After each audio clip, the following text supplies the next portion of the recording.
In today's video, I'll show you how to install and use a trainer in Doom the Dark Ages to enable cheats like infinite health, ammo, and more. Check my video description for this trainer download link. Scroll down. Under standalone version, select the latest version.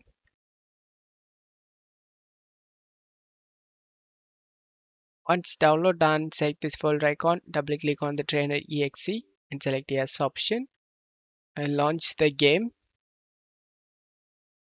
Once you are in game, press the escape key and press Alt tab and open the trainer.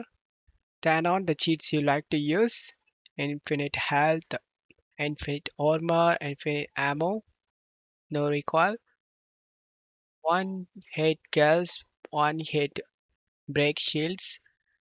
Once you turn on the cheats you like to use, get back to the game.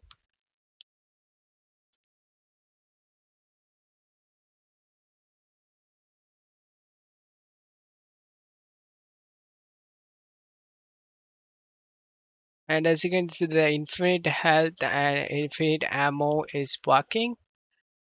I hope this video helped you. If the video helped you, don't forget to leave a like and subscribe. Thank you.